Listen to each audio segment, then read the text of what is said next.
पृथ्वी से 40 light years दूर Aquarius constellation में ट्रैपिस्ट 1 नाम का एक रेड ड्वार्फ स्टार मौजूद है।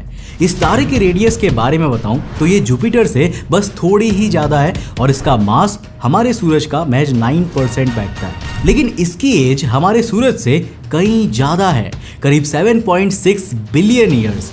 और इस तारे के अराउंड 7 एक्सोप्लैनेट्स ऑर्बिट करते हैं, जिनमें से एक ट्रैपिस्ट 1e को पोटेंशियली हैबिटेबल माना जाता है। यानी कि वैज्ञानिकों को यहाँ से कुछ ऐसे सबूत मिले हैं जो इंसानों के लिए यहाँ लाइफ की पॉसिबिलिटीज की ओर इशारा करते हैं। ट्रैपिस्ट 1e अपने स्टार को सिर्फ 6.10 डेज में ही ऑर्बिट कर लेता है, यानी यहाँ एक साल सिर्फ 6 दिनों का ही होता है। साल 2019 में यूनिवर्सिटी ऑफ कोलोराडो के एक प्रोफेसर जेफरी लिंस्की ने host stars and there effects on exoplanet एटमॉस्फेयर्स नाम की एक बुक पब्लिश की थी, जिसमें उन्होंने डिफरेंट क्लाइमेटिक मॉडल्स के हिसाब से एक पर्टिकुलर एक्सोप्लैनेट पर लाइफ की पॉसिबिलिटी को डिस्कस किया था। इस बुक के बेसिस पर जब ट्रैपिस्ट 1e को डिफरेंट क्लाइमेटिक मॉडल्स पर एनालाइज किया गया तो मोस्टली केसेस में इस एक्सोप्लैनेट का एटमॉस्फेयर वाटर को रिटेन करने के काबिल पाया गया, और कई केसेस में तो ये भी सामने आया कि ट्रैपिस्ट 1e पर लिक्विड वाटर मौजूद हो सकता है। साइंटिफिक रिसर्चेस में ट्रैपिस्ट 1e की डेंसिटी भी धरती के लगभग इक्वल ही पाई गई है। अब ये बात इंटरेस्टिंग इसीलिए है क्योंकि प्रॉक्सिमा सेंटोरी बी, जो धरती के सबसे पास वाले तारे प्रॉक्सिमा सेंटोरी के अराउंड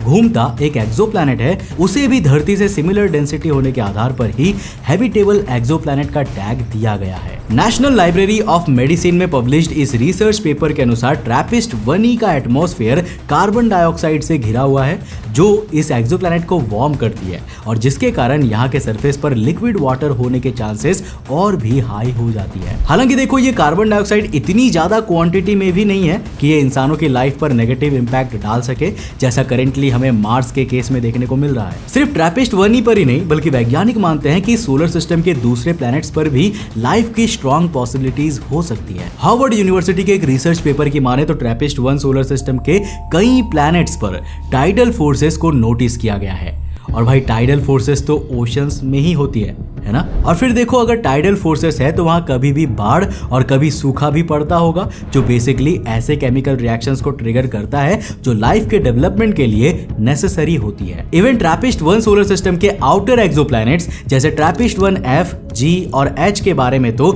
ये भी कहा जाता है कि यहाँ एनसेलेडस और यूरोपा की तरह सब सरफेस ओशियन मौजूद हो सकते हैं, यानी इनकी सरफेस भले ही सॉलिड नजर आए पर इनके नीचे विशालकाय ओशियंस छिपे हो सकते हैं। इनफैक्ट वैज्ञानिक तो ये भी मानते हैं कि इन ओशियंस में लाइफ केमोलिथोट्रॉफी की प्रोसेस के जरिए सस्टेन हो रही होगी। अब जैसे धरती पर ऑटोट्रॉफिस फोटोसिंथेसिस की प्रोसेस से अपना खाना बनाते हैं ना, वैसे ही कीमोलिथोट्रॉफी वो प्रोसेस है जिसमें organisms non organic reduced compounds की मदद से ग्रोथ को हासिल करते हैं। यहाँ तक कि ट्रैपिस्ट 1 सोलर सिस्टम को स्टडी करना जेम्स वेब स्पेस टेलीस्कोप के मेन गोल्स में से एक था, और JWST ने ट्रैपिस्ट 1 की स्टडी शुरू भी कर दी है, जहां रिसेंट में आई एक अपडेट के अनुसार इसने ट्रैपिस्ट 1 स्टार से निकलते 4 सोलर फ्लेयर्स को ऑब्जर्व भी किया है। अब ट्रैपिस्ट 1 सोलर सिस्टम और स्पेशली ट्रैपिस्ट 1e एक्सोप्लैनेट पर क्या क्या राज छिपे हुए हैं, ये तो हमें आने वाला वक्त ही बताएगा। पर हमारे यूनिवर्स में एक्सोप्लैनेट्स की तो कोई भी कमी नहीं है, राइट। फिलहाल तक हम इंसान 5780 से ज्यादा एक्सोप्लैनेट्स को डिस्कवर कर चुके हैं, जिनमें से 100 से भी ज्यादा एक्सोप्लैनेट्स को हैबिटेबल माना जाता है। अब ऐसा ही एक हैबिटेबल एक्सोप्लैनेट है LHS 1140b, जो धरती से 48.8 लाइट ईयर्स दूर सेटस कॉन्स्टेलेशन में स्थित रेड ड्वार्फ स्टार LHS 1140 के अराउंड ऑर्बिट करता है। बात करें इसके स्टार की तो इसका मास सूरज का 18% है और रेडियस महज 21%। धरती के इतने करीब होने के बावजूद LHS 1140 के अराउंड पहले प्लैनेट की डिस्कवरी साल 2017 में ही हो पाई, जिसका क्रेडिट अमेरिका के M-Earth प्रोजेक्ट को जाता है। अब इस एक्सोप्लैनेट के बारे में सबसे इंटरेस्टिंग बात यह है ना कि अपने स्टार की छोटी साइज होने के बावजूद भी इसकी रेडियस धरती से 70% ज्यादा है और मास 5.6 टाइम्स ज्यादा है, जो इसे सुपर अर्थ की कैटेगरी में डालता है। सुपर अर्थ का मतलब होता है ऐसा प्लैनेट जिसका मास धरती के मास से काफी ज्यादा हो लेकिन यूरेनस और नेपच्यून के मास से कम होता हो। जेम्स वेब स्पेस टेलीस्कोप और हबल स्पेस टेलीस्कोप के द्वारा कलेक्ट किए गए डेटा ने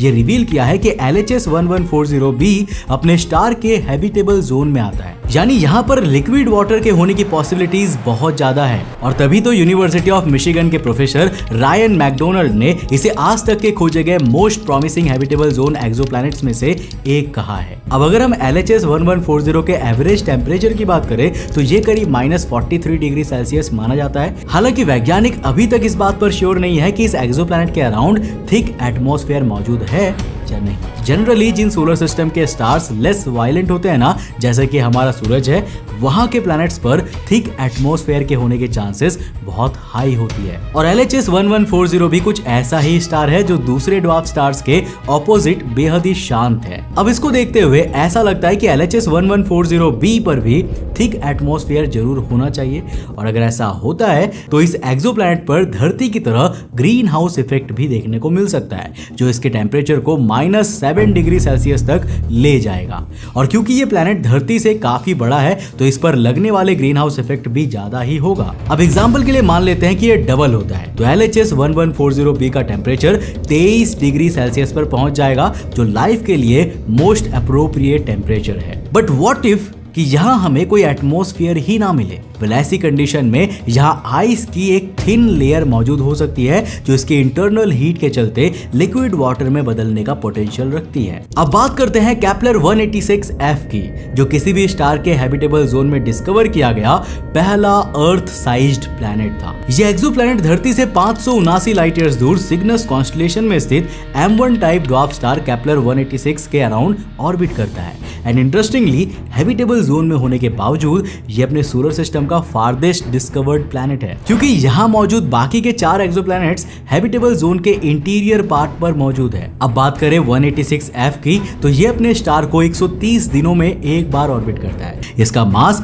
धरती से 1.44 और रेडियस 1.17 टाइम्स ज्यादा है, यानी ये धरती से जस्ट थोड़ा सा ही बड़ा है। कुछ सिंपल क्लाइमेटिक मॉडल्स ये सजेस्ट करते हैं कि यहाँ पर नाइट्रोजन, कार्बन डाइऑक्साइड और वाटर मौजूद हो सकता है। और यहाँ का surface temperature 0 degree Celsius estimate किया जाता है। अब जहाँ एक और हमारे सोलर सिस्टम की एज करीब 4.5 बिलियन ईयर्स है ना, वहीं पर केपलर 186 स्टार सिस्टम भी लगभग 4 अरब साल ही पुराना है। यानी यहाँ पर लाइफ की कंडीशंस को इवॉल्व होने के लिए पूरा समय मिला है। हालांकि देखो, धरती से इसकी सिमिलर साइज और काफी सिमिलर सा एटमॉस्फेरिक कॉम्पोजिशन ये साबित नहीं करता कि यहाँ लाइफ की एग्जिस्टेंस के सॉलिड चांसेस हो सकते हैं। केपलर 186f धरती से इतना दूर है कि even James Webb space telescope भी इसकी स्टडी नहीं कर सकता। यहाँ तक कि सेटी यानी कि search for extra terrestrial intelligence ने भी यहाँ से आने वाले रेडियो एमिशंस को सुनने की कोशिश की है, पर देखो उनके हाथ भी कुछ नहीं लगा। रीजन है इसका डिस्टेंस, जिसके कारण हमें यहाँ से कुछ रिलेवेंट डेटा चाहिए, जिसके लिए एरिसीबो टेलीस्कोप से 10 गुना ज्यादा पावरफुल रेडियो टेलीस्कोप की जरूरत होगी। अब ऐसे में सभी की नजरें स्क्वायर किलोमीटर एरे पर भी टिकी हुई है, जो ऑस्ट्रेलिया और साउथ अफ्रीका में बन रहा एक इंटरनेशनल रेडियो टेलीस्कोप होने वाला है। ये 1 स्क्वायर किलोमीटर के एरिया में फैला हुआ होगा और अगर ये प्लानिंग के अनुरूप बनता है तो ये आज तक के एग्जिस्टेंस में रहे किसी भी रेडियो इंस्ट्रूमेंट से 50 गुना ज्यादा सेंसिटिव होगा। हालांकि इसके ऑपरेशनल होने के लिए अभी हमें साल 2028 से 2029 तक का इंतजार करना पड़ेगा। तो चलो तब तक एक ऐसे एक्सोप्लैनेट की बात कर लेते हैं जिसकी हैबिटेबिलिटी से ज्यादा इंटरेस्टिंग उसका नाम है। मैं बात कर रहा हूँ ग्लीज 667cc की। अब देखो, अभी तक मैंने आपको जितने भी एक्सोप्लैनेट के बारे में बताया उससे आप ये तो समझ ही गए होंगे कि एक्सोप्लैनेट के नाम में पहला उनका स्टार का नाम होता है और फिर उस स्टार सिस्टम में उनका ऑर्डर होता है। जैसे ट्रैपिस्ट 1e का एग्जांपल ले ले तो ट्रैपिस्ट 1 स्टार का नाम है और E उस स्टार सिस्टम में इस पर्टिकुलर एक्सोप्लैनेट का ऑर्डर है जो B से शुरू होता है। मतलब स्टार के सबसे करीब वाला B, फिर C, फिर D, फिर E, इस टाइप से। अब LHS 1140 के केस में ये अपने स्टार सिस्टम का फर्स्ट एक्सोप्लैनेट है, लेकिन आखिर ग्लीज 667cc के नाम में ये 2 बार C क्यों आ रहे हैं? वेल, इसका रीजन ये है कि धरती से महज 23.62 लाइट ईयर्स दूर स्कॉर्पियस कॉन्स्टेलेशन में मौजूद ग्लीज 667 स्टार सिस्टम के अंदर एक नहीं बल्कि 3 तारे हैं, यानी ये ट्रिपल स्टार सिस्टम है। अब इसके तीसरे नंबर वाले तारे को ग्लीज 667c नाम दिया गया है और ग्लीज 667c के अराउंड ऑर्बिट करने वाले दूसरे एक्सोप्लैनेट को ग्लीज 667cc कहा जाता है। इसे साल 2012 में यूरोपियन सदर्न ऑब्जर्वेटरी ने डिस्कवर किया था और ये एक सुपर अर्थ है। इसकी रेडियस धरती से 1.7 और मास हमसे 3.7 टाइम्स ज्यादा है। साल 2013 में आई इस रिपोर्ट में ये बताया गया था कि ग्लीस 667cc अपने स्टार के हैबिटेबल जोन में एग्जिस्ट करता है। साथ ही साथ यहाँ लिक्विड वाटर होने की भी बात कही गई थी। अब क्योंकि ये एक्सोप्लैनेट हमारे सोलर सिस्टम से काफी करीब स्थित है, तो पॉसिबली हम आने वाले समय में यहाँ लाइफ को डिस्कवर करने की कोशिश जरूर करेंगे। और अगर हमें यहाँ सुइटेबल एनवायरनमेंट मिलता है तो क्या पता यही इंसानों का फ्यूचर होम बन जाए। आखिर में बात करते हैं K2-18b की, जो धरती से 124 लाइट ईयर्स दूर मौजूद रेड ड्वार्फ स्टार K2-18 को ऑर्बिट करता है और सब नेपच्यून की कैटेगरी में आता है। नाउ बेसिकली ये ऐसे एक्सोप्लैनेट्स होते हैं जिनका मास नेपच्यून के मास के आसपास होता है। K2-18b की रेडियस धरती से 2.6 टाइम्स ज्यादा है और इसका मास 8.63 टाइम्स हायर है। बात करें इसके एटमॉस्फेयर की तो हबल स्पेस टेलीस्कोप से किया ऑब्जर्वेशन में ये पाया गया है कि K2-18b पर हाइड्रोजन की मात्रा काफी ज्यादा है। अब ये इसकी लाइफ पॉसिबिलिटी को बिल्कुल भी कम नहीं करता, क्योंकि धरती के micro organisms hydrogen rich atmosphere में एग्जिस्ट किया करते थे। और भाई लाइफ कंडीशंस का ये मतलब बिल्कुल भी नहीं होता कि सिर्फ इंसानों के लिए ही सारी फैसिलिटीज होनी चाहिए। निक्कू मधुसूदन, जो यूनिवर्सिटी ऑफ कैम्ब्रिज में इंडियन ओरिजिन के एक प्रोफेसर हैं, उनके द्वारा साल 2020 में एक रिसर्च पेपर जारी किया गया था, जिसके अनुसार K2-18b का एवरेज टेम्परेचर 250 से 300 केल्विन यानी -23 से +23 डिग्री सेल्सियस के बीच होना चाहिए। और अगर ऐसा है तो K2-18b हमारे लिए लाइफ की पॉसिबिलिटी का एक बेहद ही स्ट्रॉन्ग कैंडिडेट हो सकता है। अपने स्टार के हैबिटेबल जोन में होने के कारण यहाँ लिक्विड वाटर मौजूद होने के चांसेस भी काफी ज्यादा है। अब आपको बता दूं कि ऐसे प्लैनेट्स जहाँ लिक्विड वाटर मौजूद होता है और जिनके एटमॉस्फेयर में हाइड्रोजन की मात्रा काफी ज्यादा होती है, उन्हें हाइसियन प्लैनेट्स कहा जाता है, जो यूनिवर्स में काफी रेयर माने जाते हैं। नाउ प्रीवियसली ऐसा माना जाता था कि हाइसियन प्लैनेट्स इतने ज्यादा हॉट होते हैं कि ये हैबिटेबल तो बिल्कुल भी नहीं हो सकते, पर K2-18b के केस को देखकर लगता है कि most probably defying all odds ये एक हैबिटेबल हाइसियन प्लैनेट हो सकता है। हालांकि देखो, रियलिटी ये है कि अभी तक हम इंसानों को एक भी कंफर्म्ड हैबिटेबल एक्सोप्लैनेट के बारे में नहीं पता है। इस वीडियो में मैंने आपको जितने भी एक्सोप्लैनेट्स बताए हैं वो सभी पोटेंशियली हैबिटेबल प्लैनेट्स की कैटेगरी में आते हैं, जो सब्जेक्ट टू फर्दर रिसर्च की लिस्ट में शामिल है। हालांकि अगर एस्टिमेट्स की बात करें ना, तो वैज्ञानिकों के अनुसार सिर्फ हमारे मिल्की वे में ही 60 अरब से ज्यादा हैबिटेबल एक्सोप्लैनेट्स हो सकते हैं। यानी अगर इंसानों के बीच इन्हें बांटना शुरू कर दो तो धरती के हर इंसान के लिए 7 से ज्यादा एक्सोप्लैनेट्स सिर्फ मिल्की वे में ही मौजूद है। और हमारे पूरे यूनिवर्स में तो 50 सेक्सटिलियन हैबिटेबल एक्सोप्लैनेट्स हो सकते हैं, जिसमें कितने जीरोस होते हैं स्क्रीन पर आप ये देख सकते हो। लेकिन नासा की ये वाली रिपोर्ट इस नंबर को भी एक्सटेंड कर देने वाली है। ऐसा इसीलिए क्योंकि इसने एक एक्सोप्लैनेट की हैबिटेबिलिटी और हैबिटेबल जोन के बीच कनेक्शन को ही खत्म कर दिया है। अभी तक मैंने वीडियो में आपको जितने भी एक्सोप्लैनेट के बारे में बताया है, वहाँ लाइफ की पॉसिबिलिटीज तलाशने का पहला स्टेप यही था कि वो पर्टिकुलर एक्सोप्लैनेट स्टार के हैबिटेबल जोन में आता है या नहीं, क्योंकि यही वो मेन रीजन है जहाँ पर एक प्लैनेट का टेम्परेचर लिक्विड वाटर को सस्टेन करने के लिए ऑप्टिमम होता है। लेकिन नासा की ये रिपोर्ट बताती है कि बर्फ की चादर में ढके हुए एक्सोप्लैनेट्स पर भी लिक्विड वाटर मौजूद हो सकता है। शर्त यह है कि वहां इनफ इंटरनल हीटिंग का सोर्स होना चाहिए।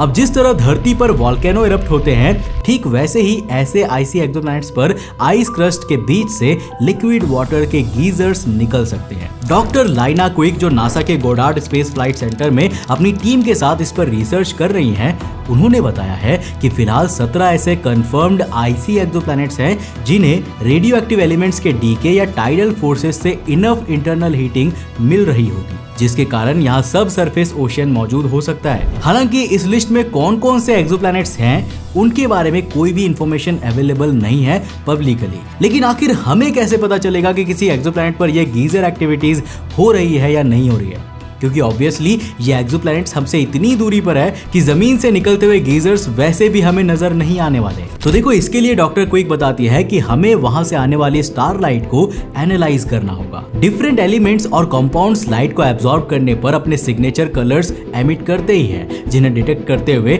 हम वहां के केमिकल कॉम्पोजिशन को समझ सकते हैं। इस एक्टिविटी को हम तभी देख पाएंगे जब कोई एक्सोप्लैनेट अपने स्टार के सामने से पास थ्रू होगा। वाटर वेपर के कारण हमें कुछ कलर्स बेहद ही डिम तो कुछ बिल्कुल इनविजिबल नजर आएंगे। साथ ही साथ अगर वाटर वेपर का अमाउंट कंटिन्यूअसली बदल रहा है तो यह कंफर्म हो जाएगा कि उस एक्सोप्लैनेट पर क्रायो वोल्केनिक इरप्शंस हो रहे हैं। बाकी इंसानों के फ्यूचर होम को खोजने की ये क्वेस्ट कहां जाकर खत्म होगी, ये तो हमें आने वाला वक्त ही बताएगा। वैसे आपको क्या लगता है दोस्तों, क्या हम इंसान कभी अपने सोलर सिस्टम के बाहर किसी एक्सोप्लैनेट पर जा भी पाएंगे?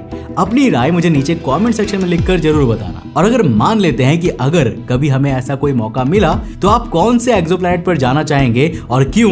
नीचे कमेंट सेक्शन खुला है, अपनी राय लिखकर जरूर बताना। दोस्तों अगर वीडियो पसंद आया और कुछ नया सीखने को मिला तो इस वीडियो को लाइक कर देना, अपने दोस्तों के साथ जरूर शेयर करना जिनको आप अपने साथ दूसरे एक्सोप्लैनेट पर लेकर जाना चाहते हो। अब अगर आप नए हो चैनल पे तो चैनल को सब्सक्राइब करने के साथ साथ नोटिफिकेशन बेल ऑन कर देना। और अगर आपको ये वीडियो पसंद आया ना तो मैं आपको रेकमेंड करूंगा कि आप अगली वीडियो इसे जाकर जरूर देखना, जिसमें हमने बात किया है कि आखिर अंटार्कटिका में क्या हो रहा है। आखिर अंटार्कटिका धीरे धीरे ग्रीन कलर के बर्फ के साथ क्यों बदलते जा रही है? अंटार्कटिका के बर्फ के लेयर में एक ग्रीन कलर का पदार्थ फैल रहा है जो धीरे धीरे उसे गर्म करता जा रहा है। पर कैसे और क्यों ये इंसानों के लिए बहुत बड़ी प्रॉब्लम साबित हो सकती है, जानने के लिए इस वीडियो को जाकर देखो, बहुत इंटरेस्टिंग है। मैं मिलता हूं आपको नेक्स्ट एपिसोड के साथ, तब तक के लिए बाय, जय हिंद।